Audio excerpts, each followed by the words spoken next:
A first-class cabin 30,000 feet in the air is a world of quiet luxury, the gentle hum of the engines, the clink of ice in a crystal glass. But on this flight, that peace is about to be shattered. A flight attendant, her smile as brittle as a winter leaf, looks down at a young black woman. "I'm sorry," she says, her voice a blade of ice, "but I can't serve you this." The subject of her refusal, a glass of champagne, a simple request that will ignite a firestorm. Because the woman she just insulted isn't just another passenger, she's the one who signs the paychecks, and she's about to deliver a lesson in consequences that will leave the entire crew in freefall. But the real story, the one you won't see coming, is the brutal twist of fate that will make her question everything. The air in the first-class cabin of Aura Airlines Flight 723 was a carefully curated illusion. It was scrubbed and filtered to smell of nothing but wealth, a sterile, crisp scent that clung to the plush leather of the lie-flat seats and the starched white linens. For 28-year-old Imani Adebayo, it smelled like a challenge. From her seat, 2A, she watched the world she had just bought operate without knowing its new queen was on the throne. Just 3 weeks ago, after a brutal, all-consuming hostile takeover, Imani had become the majority shareholder and new chairwoman of Aura Airlines' parent company. It was a move that had sent shockwaves through the aviation industry and Wall Street. They called her a prodigy, a shark, an enigma. She was a ghost in the machine of high finance, a young black woman who had leveraged an inherited fortune and her own ferocious intellect to conquer a legacy airline. But today, she wasn't the chairwoman. She was just a passenger, dressed in a simple but elegant gray cashmere tracksuit, her glorious cascade of braids tied back in a low ponytail. No makeup, no pretense. She needed to see her new acquisition from the inside out, to feel its pulse or lack thereof. The lead flight attendant, Catherine Hayes, moved through the cabin with a practiced, almost reptilian grace.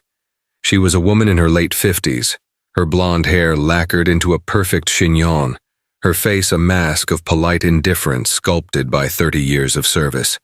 She saw passengers not as people, but as a series of needs and potential complaints. When her eyes swept over Imani, they lingered for a microsecond longer than necessary. It was a flicker of assessment, a categorization. In Catherine's well-ordered world, the passenger in 2A didn't quite compute. The tracksuit, the youth, the casual way she occupied a $4,000 seat. It was an anomaly, and Catherine despised anomalies. Imani felt the glance like a cool draft. It was a look she had felt 1,000 times in her life. The appraisal in a high-end boutique, the surprised hesitation in a boardroom, the silent question, "Do you belong here?" She had learned long ago to meet it not with aggression, but with an unassailable calm that was far more disarming. The pre-departure beverage service began. Catherine's voice was a syrupy melody as she offered the other passengers their choice of water, orange juice, or champagne. The man in 1A, a ruddy-faced executive already barking into his phone, waved a dismissive hand for a whiskey. The couple in 3D and 3F, dripping with old money and diamonds, cooed for champagne. When Catherine reached Imani's seat, the melody faltered. "Can I get you something to drink?" The tone was clipped, the smile not quite reaching her eyes. "I'd love a glass of the Armand de Brignac, please," Imani said, her voice even and clear. It was a specific request. Aura Airlines prided itself on serving the distinctive opulent Ace of Spades champagne as its first-class exclusive. It was a talking point in their marketing, a symbol of the luxury they claimed to offer. Catherine's perfectly painted lips tightened almost imperceptibly. "Of course," she said, but she didn't move. She straightened a napkin on her tray, her gaze flitting towards the galley. A junior flight attendant, a nervous-looking young man named David, hovered nearby. Catherine gave him a sharp, almost invisible shake of the head. "I'm sorry," Catherine said, turning back to Imani, her voice now adopting a tone of rehearsed regret. "We seem to be out of the Armand de Brignac at the moment. We do have a very nice Prosecco, however." Imani's gaze didn't waver. "Out of it? On the first flight of the day, departing from your primary hub?" She kept her tone light, inquisitive, A simple question, but beneath it lay a layer of steel. She had personally reviewed the catering manifest for this flagship route. She knew for a fact that 3 cases of the champagne had been loaded onto this aircraft less than 2 hours ago. Catherine's mask of politeness began to crack. She was not accustomed to being questioned. It seems there was a stalking error, she improvised, the lie sitting awkwardly on her tongue. These things happen. The Prosecco is excellent. She was already turning away, dismissing the conversation. I'll wait, Imani said calmly. The words hung in the air, a quiet defiance that stopped Catherine in her tracks. She turned back slowly, her professional veneer slipping to reveal a flash of raw irritation. I'm sorry. I'll wait, Imani repeated, offering a small, unyielding smile. Perhaps you could just double-check for me. Armand de Brignac, the one with the gold ace of spades on the bottle. The cabin, once a low hum of private conversations, was growing quiet. The executive in 1A had lowered his phone. The couple in 3D and 3F were watching with undisguised curiosity. This was better than the in-flight movie. Catherine felt a hot flush of anger creep up her neck. This young woman was deliberately undermining her authority.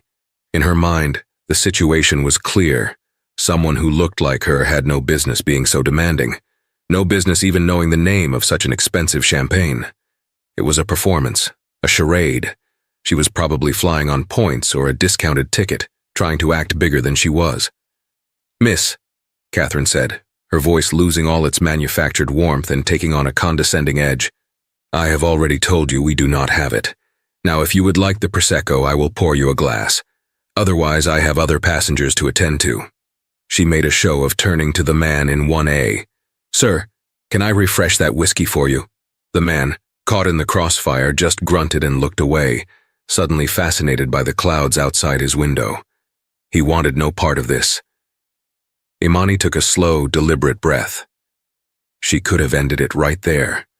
A quiet word, a flash of an ID, and Catherine's world would have crumbled. But that wasn't the point. Firing a single, prejudiced flight attendant was like pulling a single weed. Imani was here to inspect the entire garden, to see how deep the rot went.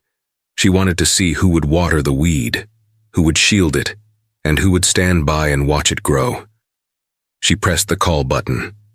A moment later, the junior attendant, David, appeared at her side.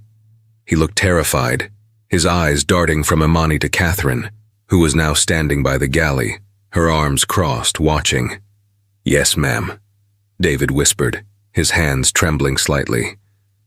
Hello, Imani said, giving him a genuinely warm smile that seemed to startle him. I was just hoping to get a glass of the Armand de Brignac champagne. Your colleague mentioned you might be out, but I was wondering if you'd be kind enough to just check the galley refrigerator for me. I'd be so grateful. Her kindness was a weapon. It created a stark contrast to Catherine's cold hostility. It put David in an impossible position. He looked over at Catherine, whose glare was now a laser beam of warning. He swallowed hard. Ma'am, I'm not sure, he stammered. Catherine is the lead. She handles the inventory. If she says we're out. So you're not willing to check for a passenger?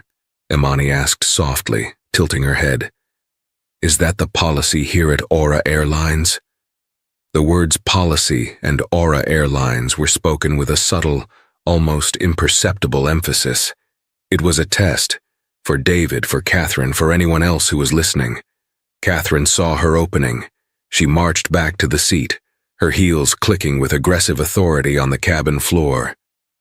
David, go and assist the passengers in the premium economy cabin, now. David flinched as if struck and practically fled. Catherine leaned down, her face close to Imani's, her voice a low, venomous hiss meant only for her. I don't know what kind of game you think you're playing, but it's over. You are creating a disturbance. I will offer you one more time. Water, juice, or Prosecco. If you refuse or press that call button again, I will have the captain radio ahead, and you will be met by security upon arrival in London for interfering with a flight crew. It was the nuclear option. a threat flight attendants held in reserve for the most unruly and dangerous of passengers. To use it over a glass of champagne was not just an overreaction, it was a declaration of war. Imani leaned back in her seat, a picture of serene composure. Inside, a cold, precise anger was solidifying into a plan. She had seen enough. The weed wasn't just a weed, it was poisoning the soil around it. She looked at Catherine, the architect of her own demise, and offered a final, enigmatic smile. "No, thank you," Imani said. "I have everything I need." The threat hung in the air between them, thick and toxic. Catherine expected fear, or at the very least chastened compliance. Instead, Imani simply picked up the in-flight magazine and began to idly flip through its glossy pages, her expression one of utter, unnerving tranquility. This composure was more infuriating to Catherine than any argument would have been. It was as if a line had been drawn, and the young woman in seat 2A was patiently waiting for Catherine to be the one to trip over it. The cabin remained tense. The other first-class passengers were now fully engaged, their quiet conversations abandoned in favor of the live drama. They exchanged furtive glances, their sympathies subtly shifting. The initial amusement had curdled into discomfort. The flight attendant's hostility was becoming too naked, too disproportionate to the offense. Catherine, feeling the weight of their silent judgment, retreated to the galley. Her hands were shaking with adrenaline and fury. David was there, pretending to organize liquor miniatures, his back to her. "What did you think you were doing?" she snapped, her voice a harsh whisper. David flinched. "She just asked me to check. I didn't know what to do." "You do what I tell you to do," Catherine seethed. "I am the lead on this flight. That means my word is law. You don't question me, and you certainly don't let a passenger question me. Especially not that one." That one was laden with a decade's worth of resentment.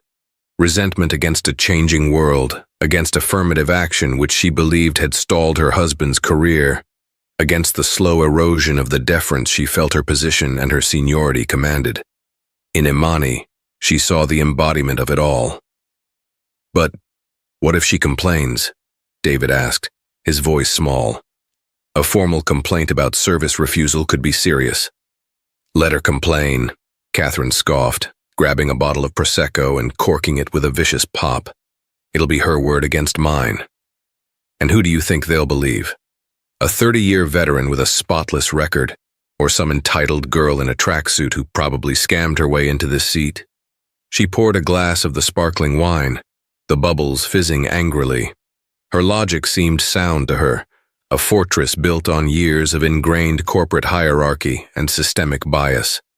She was the institution. Imani was the outsider. Back in the cabin, Imani lowered the magazine. She had noted the crew dynamics. The lead, Catherine, was the aggressor. The junior, David, was cowed and compliant. She needed to see how the third member of the first-class crew, a placid man in his 40s named Marcus, would react. She gently pressed the call button. This time it was Marcus who responded. He approached with a neutral, professional air. "Yes, ma'am. Can I help you?" "Hello," Imani said, her tone polite and reasonable. "I seem to have caused some confusion earlier, and I was hoping you could clear it up for me. I requested the Armand de Brignac champagne, and your colleague, Catherine, informed me it wasn't available. She also seemed quite insistent that I not ask about it again.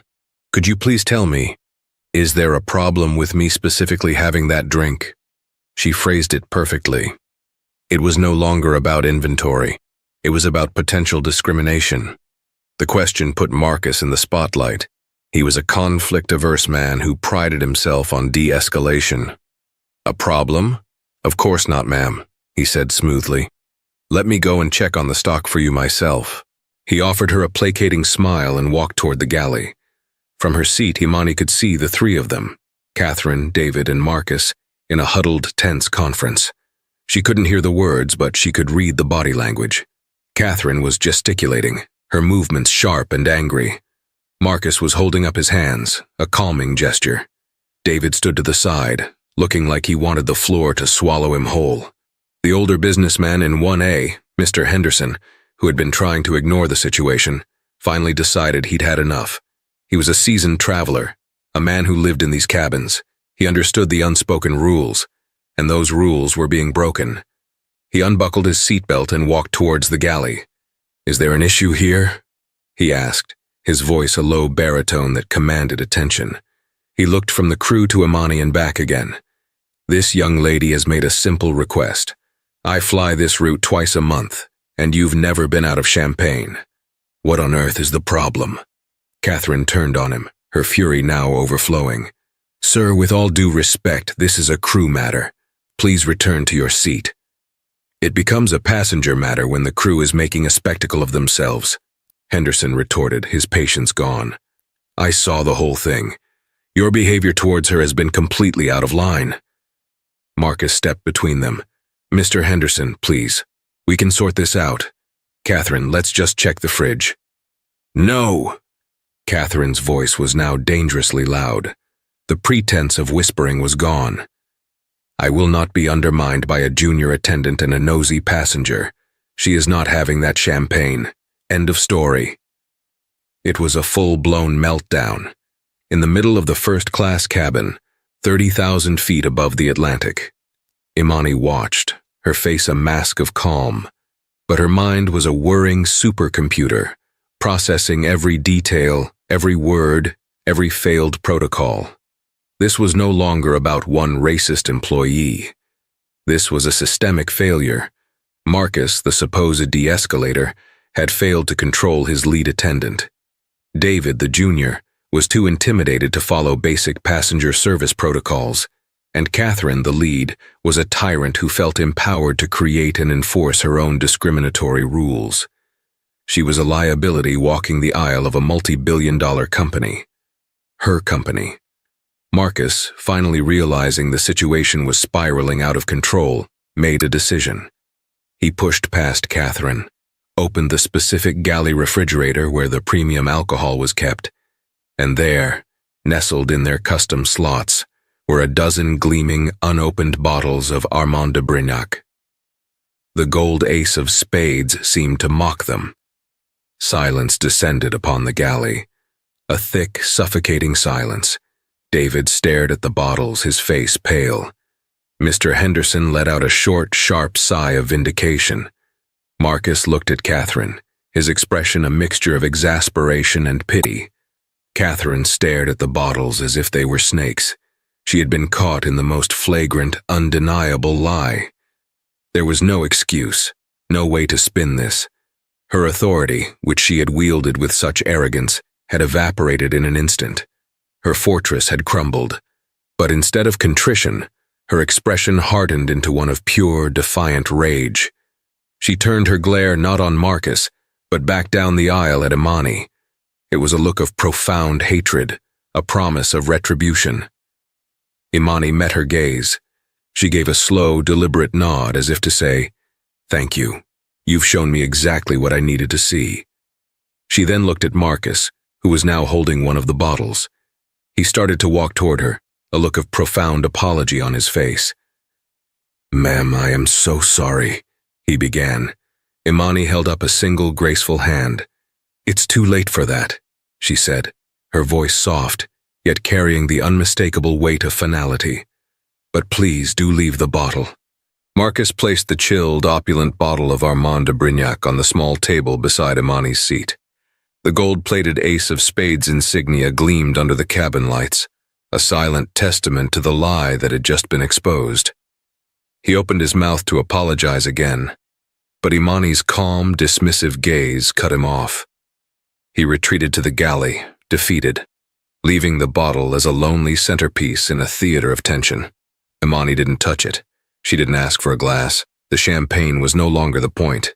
It had been a catalyst, a tool of diagnosis, and the diagnosis was cancer. For the next 4 hours, an uneasy truce settled over the first-class cabin. The crew moved about with a robotic, brittle efficiency. They avoided seat 2A as if it were radioactive. David, when he had to pass, kept his eyes glued to the floor. Marcus wore a permanent expression of strained apology. And Catherine was a ghost.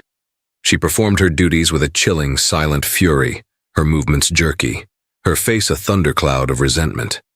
Every clink of cutlery, every closing of an overhead bin, sounded like a muffled gunshot in the strained silence. Imani, for her part, appeared to be the most relaxed person on the plane. She watched a film, she read a book, she even reclined her seat and slept for an hour. But she wasn't relaxing. She was thinking, strategizing. The initial satisfyingly simple idea of firing Catherine had blossomed into something more complex. The entire system had failed. The checks and balances, the crew hierarchy, the conflict resolution protocols, all had buckled under the weight of one employee's prejudice and another's cowardice. A single amputation wouldn't save the patient. The infection was in the bloodstream. As the plane began its initial descent towards Heathrow Airport, the fasten seatbelt sign pinged on. Imani opened her eyes. It was time. She retrieved her satellite phone from her carry-on. It was a sleek, powerful device issued to her by the corporation's security team, capable of making a secure, encrypted call from anywhere in the world. The other passengers were turning off their electronics, but this was different. This was the call of a monarch to her court. She dialed the number of Richard Sterling, the chief operating officer of Aura Airlines, a man who, until 3 weeks ago, had been her adversary in the takeover battle. Now, he was her employee. He answered on the first ring. "Miss Adebayo, I trust your flight is going well." His voice was smooth, professional, but laced with the apprehension of a man still unsure of his new boss. "Richard," Imani's voice was cool and level. "There's been an incident. I need you to listen very carefully. I don't want questions, I want action." "Of course, Miss Adebayo. I am on flight 723, due to land at Heathrow in approximately 25 minutes at Terminal 5. I want you to be at the gate, not in the lounge, Richard, at the jet bridge. And I want you to bring with you the head of UK operations, the head of human resources for Europe, and a representative from our corporate legal team."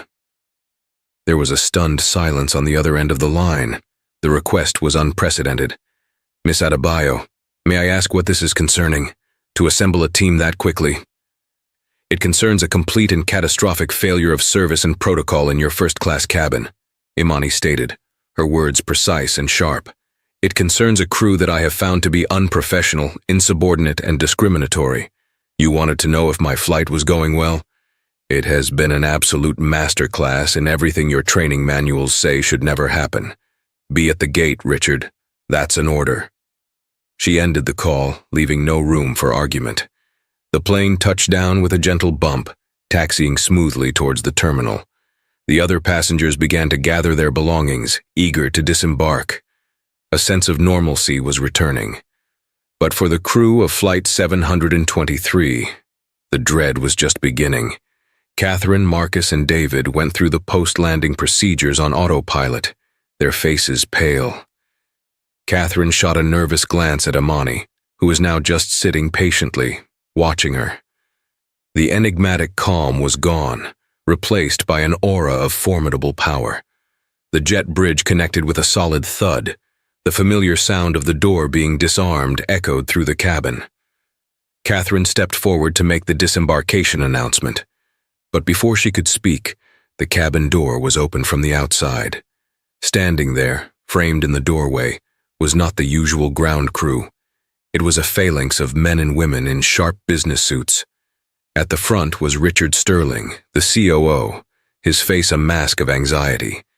He spotted Imani and gave a slight, almost imperceptible nod. Behind him stood a woman with a severe haircut, Eleanor Vance, the head of HR, and 2 men in dark suits who could only be lawyers. The arriving passengers in the front rows froze, confused. The crew stared, their blood turning to ice. Catherine looked at the assembled executives, then at the young woman in the cashmere tracksuit who was now slowly standing up. A horrifying, impossible realization began to dawn in her mind. Imani Adebayo stood to her full height. She was not particularly tall, but at that moment she seemed to tower over everyone in the cabin. She shed the cloak of the anonymous passenger and donned the mantle of the chairwoman of the board. Her voice, when she spoke, was not loud, but it cut through the stunned silence with absolute authority. "Richard, thank you for coming," she said, her eyes fixed on the COO. "Please, have your team hold all passengers for a moment. They're about to witness a live demonstration of the new Aura Airlines zero-tolerance policy." She then turned her gaze, slow and deliberate, onto the crew. She looked at David, who shrank back. She looked at Marcus, who stared at the floor.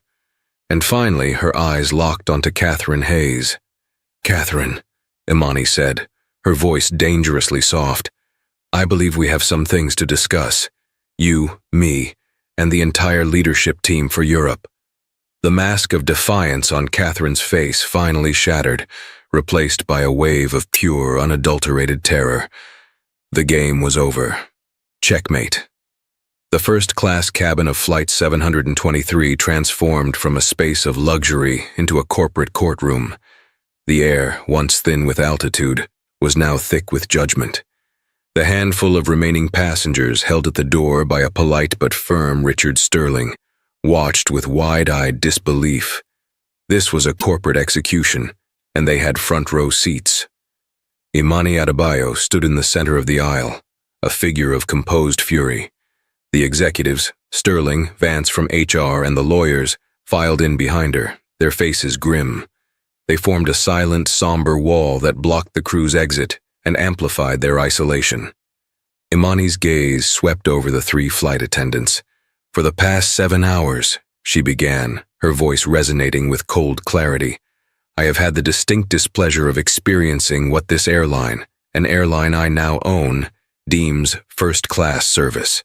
It was instead a case study in systemic failure." She took a step toward David, the junior attendant, who was trembling so hard he looked like he might faint. "You," she said, her voice not unkind but firm. "David, when a passenger makes a reasonable request, you fulfill it. When you are unsure, you check.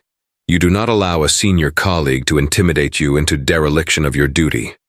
Your fear is understandable, but in this industry it is also unacceptable. You failed to serve the passenger." She then turned to Marcus. He looked up, his face pleading. "Marcus, you are a senior member of this crew. Your role is not just to serve drinks, but to manage the cabin environment. You witnessed your lead attendant engage in hostile, unprofessional, and discriminatory behavior. You witnessed her lie directly to a passenger. You did nothing to de-escalate. You only acted when another passenger intervened. You did not manage your crew. You enabled its worst element. You failed to lead." Her movements were deliberate, like a predator circling its prey. Finally, she stopped directly in front of Catherine, who stood rigid, her face a mottled canvas of fear and fury. "And then there's you, Catherine," Imani said, her voice dropping to a lower, more personal register. "The lead flight attendant, the captain of this cabin. You did not just fail at your job, you perverted it. You used your uniform as a shield for your own bigotry. You decided, based on nothing more than my appearance, that I was unworthy of the service my ticket paid for." Imani began to list the transgressions, her memory photographic, her delivery relentless. "First, you lied. You lied about the availability of a product, a flagship product for this airline, for no reason other than personal prejudice. You looked me in the eye and concocted a story about a stocking error." Catherine flinched as if struck. "Second, you attempted to gaslight and intimidate me," Imani continued. "When I politely questioned your lie, you became condescending. You tried to shame me into silence. You treated a legitimate query as an act of insubordination. Third, you created a hostile environment. Your palpable anger, your whispered commands to your junior colleague, your aggressive posture, it poisoned this cabin. You made every passenger here uncomfortable." Mr. Henderson, still watching from his seat, gave a firm nod of agreement. "Fourth, you directly disobeyed a passenger's reasonable request for assistance from another crew member, and then you intimidated that crew member into submission. You fostered a culture of fear, not of service. And finally," Imani's voice grew hard as diamonds, "the unforgivable sin. You threatened me. You threatened a passenger with law enforcement for the crime of asking for a glass of champagne. You weaponize the authority this airline gave you, not to ensure safety, but to enforce your own pathetic, prejudiced worldview." She paused, letting the weight of the indictment settle in the silent cabin. The executives behind her were motionless, their expressions unreadable, but implicitly endorsing every word. "My name is Imani Adebayo," she announced to the crew, her voice ringing with power. "3 weeks ago, my firm completed its acquisition of this company's parent corporation. I am the new chairwoman of the board. I am your boss. And my first official act on company property is a matter of sanitation." She looked from David to Marcus and finally to Catherine, whose face had crumpled into a mask of disbelief and horror. "Your behavior today was not just a personal insult to me. It was a betrayal of this brand. It was a liability. It exposed this company to ridicule and litigation. It told me everything I need to know about the rot at the core of your crew's culture." She turned to Eleanor Vance, the head of HR. "Eleanor." "Yes, Miss Adebayo? I want the employment of all 3 members of this first-class cabin crew terminated," Imani declared, her voice echoing slightly in the quiet plane. "Effective immediately. Not suspended, not under review, terminated. For gross misconduct and violation of corporate policy. I want their airline credentials revoked before they leave this airport. I want security to escort them from the premises." A collective gasp went through the cabin. David let out a small, choked sob and covered his face with his hands. Marcus stared into the middle distance, his face ashen, completely poleaxed. But Catherine reacted with a surge of defiant rage. The terror was replaced by the fury of a cornered animal. "You can't do this," she shrieked, her voice cracking. "I have 30 years with this airline. 30 years, I have a union, I have rights." "You had a responsibility," Imani countered, her voice dropping to an icy calm. "And you abdicated it. Your 30 years of service ended the moment you decided your prejudice was more important than your professionalism. As for your union," she glanced at the corporate lawyers, "I have a feeling they'll be more interested in the video footage from this cabin's security cameras than they will be in your version of events. Our legal team will handle the fallout." Richard Sterling stepped forward. "Catherine, please," he said, his voice firm. "Let's not make this any more difficult than it needs to be." "Difficult?" Catherine laughed, a wild, unhinged sound. "A little girl in a tracksuit comes onto my plane, plays games, and then fires me. Fires all of us. This isn't justice. It's a power trip." She pointed a trembling finger at Imani. "You wanted to feel big, so you decided to ruin our lives. Is that it? Does this make you feel powerful?" Imani looked at the unraveling woman before her, not with anger, but with a sudden, weary emptiness. The triumphant satisfaction she had expected to feel was absent, replaced by a grim sense of necessity. "No, Catherine," Imani said quietly. "This doesn't make me feel powerful. It makes me feel disappointed, and it makes me resolved to fix the company you clearly cared so little about. You are a relic, and I am clearing the museum." She turned her back on them, a final dismissive gesture. "Richard, Eleanor, see to it. I have a meeting in the city." As Imani walked towards the exit, the sound of David's quiet sobbing and Catherine's now hysterical tirade followed her. She didn't look back. She stepped out of the aircraft and onto the jet bridge, into the cool air of London, leaving the wreckage of 3 careers behind her in the gilded cage of Flight 723. The story erupted. Before Imani had even reached her suite at the Savoy, a passenger from the flight, likely the intrigued couple from 3D and 3F, had leaked the entire drama to a London tabloid. The initial headlines were explosive and overwhelmingly positive. "Flying while black, new airline owner fires racist crew mid-flight. Ace of spades takedown, billionaire boss Imani Adebayo serves up instant karma at 30,000 feet. Aura Justice and Imani Adebayo trended globally on social media. She was lauded as a hero, a powerful black woman taking no prisoners, a boss who stood up for justice and decency. Memes were created. The image of the Armand de Brignac bottle became a symbol of defiance. Aura Airlines stock saw a surprising, if temporary, surge as the story was framed as a bold statement of new, decisive leadership. For 48 hours, Imani Adebayo was the darling of the internet, a corporate crusader for the modern age. Imani tried to ignore the noise, focusing on the back-to-back meetings required to steady the ship of her new empire. But the initial glow of victory quickly began to feel hollow. The clean, swift justice she had envisioned was becoming messy, complicated. The first crack in her armor came from her own board. During a tense video conference, Richard Sterling, the COO, cleared his throat nervously. "Miss Adebayo, Imani, while we all support the sentiment behind your decision, the optics are becoming challenging." "Challenging how, Richard?" Imani asked, her tone sharp. "I dealt with a clear case of gross misconduct." "The pilots' union has filed a formal grievance," he explained. "They're not defending the flight attendants' actions, but they're protesting the summary execution on the jet bridge. They claim it violated established disciplinary procedures and created an unsafe and hostile environment for all crew members."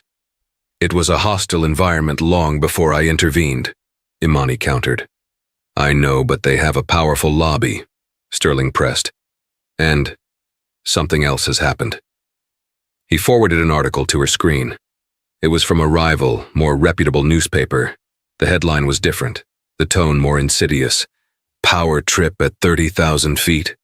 The troubling story of the fired Aura crew." The article painted a deeply sympathetic portrait of Catherine Hayes. It spoke of her 30 years of dedicated service, her husband's recent diagnosis with a debilitating illness, and her financial struggles. It quoted an anonymous colleague who described Catherine as a stickler for the rules, but not a racist. Most damningly, it featured an exclusive interview with Mr. Henderson, the businessman from Seat 1A. The article cleverly edited his account. "It all happened so fast," Henderson was quoted as saying. "The young lady was very insistent, and the flight attendant seemed stressed. Before I knew it, executives were on board. While the attendant was perhaps rude, the response felt disproportionate. It felt like an exercise of raw power, and it was uncomfortable to watch." The narrative was shifting. Imani was no longer the hero. She was the arrogant billionaire, the new money shark on a power trip.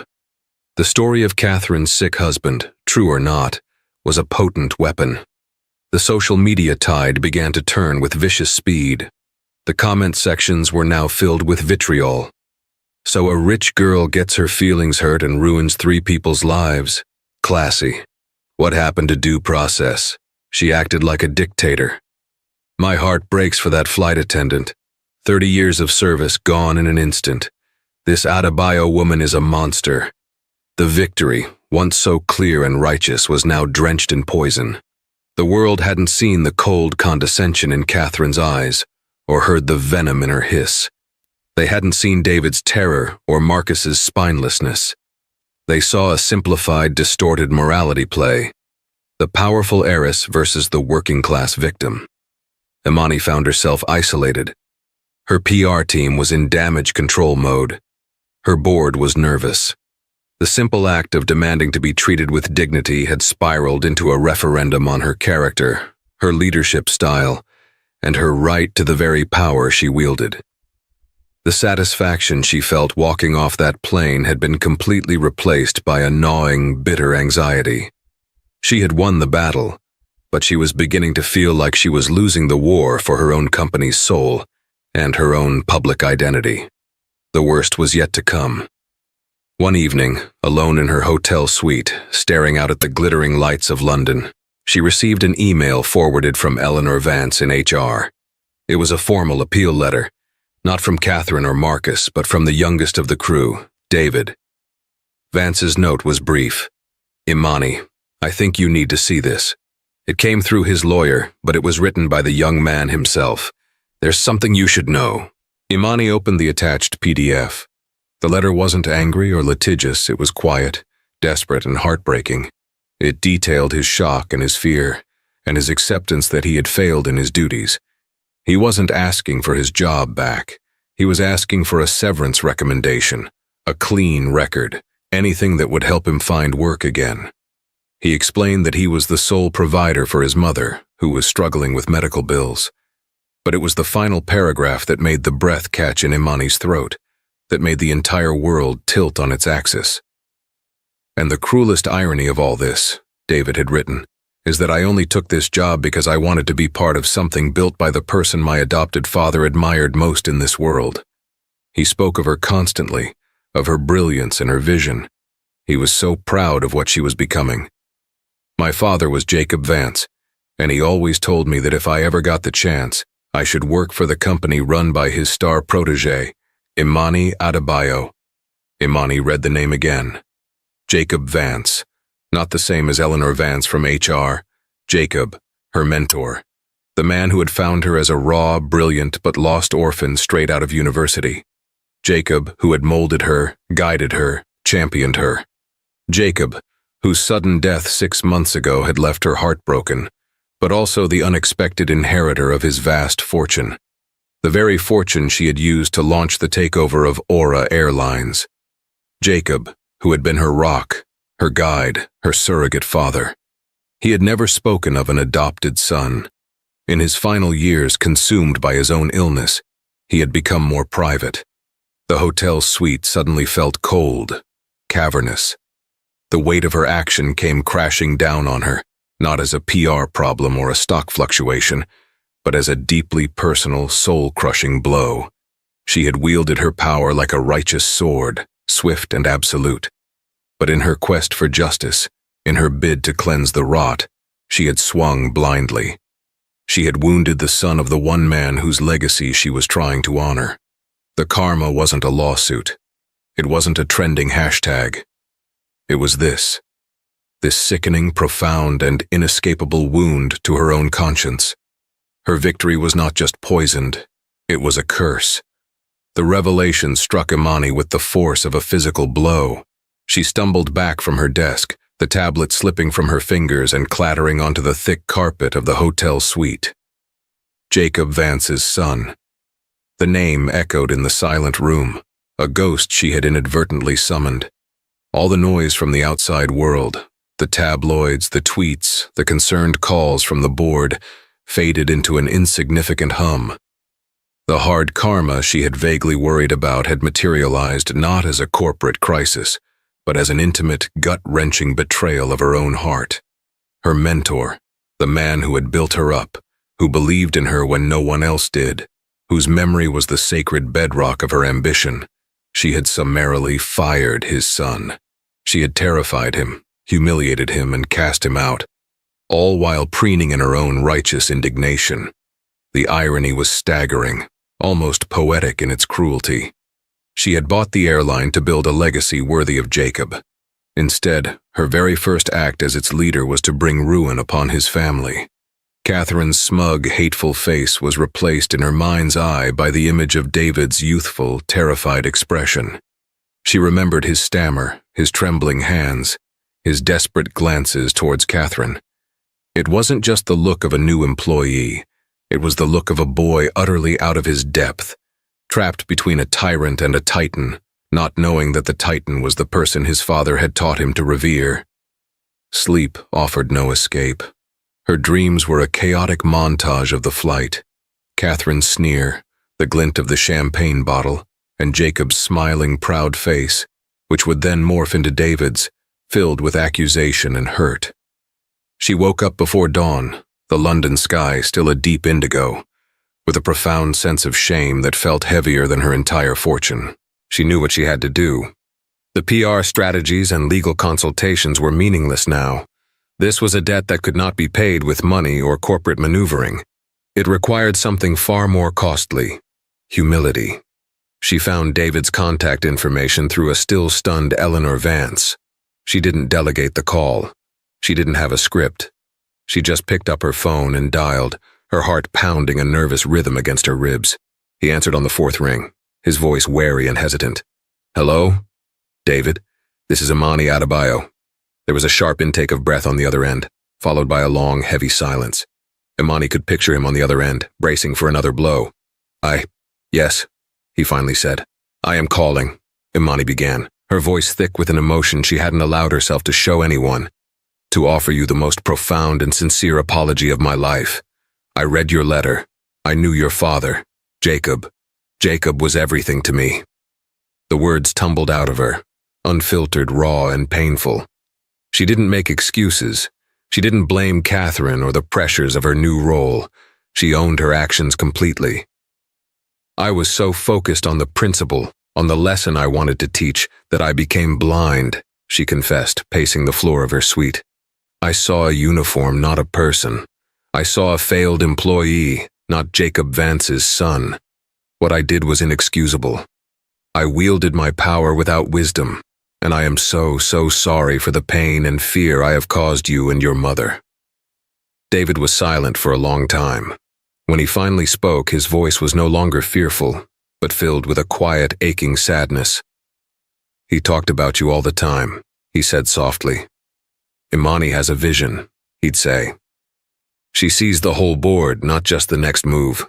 He was so proud. When I got the job with Aura, I was going to surprise him with the news, but he passed away before I could. A fresh wave of guilt washed over Imani. "David," she said, her voice cracking, "I want to fix this. Not just by giving you your job back, because I imagine that's the last place you want to be right now. I want to help. With your mother, with your career, with whatever you need. Think of it as a debt I owe to Jacob." "It's not your debt to pay," David replied quietly. "And I don't want a handout. That's not what he would have wanted." He paused. "But maybe you could do something. Not just for me, for the company. The one he believed you could build." "What is it?" Imani asked, desperate. "You talked about rot," David said, his voice gaining a sliver of confidence. "Catherine was a symptom, not the disease. There are so many of us, junior crew, who are terrified of the senior staff. We're told to keep our heads down, that's just how it is. We see things, but we're too scared to report them because the system protects people like her. You fired the whole team and everyone saw it as a rich woman's power play. But what if you turned it into something else?" And there it was, the path forward. Not a retreat, not a retraction, but a reframing. The next day, Aura Airlines released an official public statement, personally signed by Imani Adebayo. It was unlike any corporate communication the industry had ever seen. It began with a direct public apology, not to Catherine or Marcus, but to David. It acknowledged the specific circumstances of the jet bridge incident, without revealing his personal connection to her, simply stating that a thorough review revealed that a junior employee was terminated unfairly due to a failure in the company's command structure and a culture of intimidation. Then it announced the immediate formation of the Jacob Vance Initiative. It was a complete overhaul of the airline's internal review and HR policies. It established a new confidential whistleblower program, managed by an independent third party, specifically designed to protect junior staff reporting misconduct by their seniors. It mandated new, intensive leadership and de-escalation training for all senior and lead crew members. And it announced a new scholarship program, in Jacob's name, to help promising young people from disadvantaged backgrounds enter careers in aviation management. She didn't reinstate David as a flight attendant. Instead, she offered him the first position on the new Independent Oversight Committee for the Jacob Vance Initiative, working directly with her office to ensure the changes were more than just PR. It was a role where his perspective was not a liability, but an invaluable asset. The firing of the flight crew was no longer the story. The story became about the radical, transparent, and employee-focused reforms that followed. The narrative shifted again. Imani wasn't a power-tripping shark. She was a reformer. She wasn't a dictator. She was a leader who made a hard decision, recognized its flaws, and then worked to build something better from the wreckage. The karma had hit her back, harder than any lawsuit or stock dip ever could. It had struck her soul. But in the end, it was that very blow that forced her to become the leader Jacob always knew she could be. The crown of her empire still felt heavy, but for the first time since she'd acquired it, she felt worthy of its weight. She hadn't just cleaned house, she had started to rebuild it on a stronger foundation. Imani Adebayo's story isn't just about the satisfying clapback against a racist flight attendant. It's a powerful lesson in the complexities of power. Her victory was swift, but the karma that followed was a deeply personal blow that could have shattered her. What do you do when doing the right thing has unforeseen, painful consequences? Imani's journey shows that true leadership isn't just about making tough decisions. It's about having the humility to face the fallout, to own your mistakes, and to build something better from the ashes of your own flawed judgment. Her story is a reminder that the heaviest burdens often forge the strongest leaders. What did you think of Imani's final decision? Was it true justice or just clever PR? Let us know your thoughts in the comments below.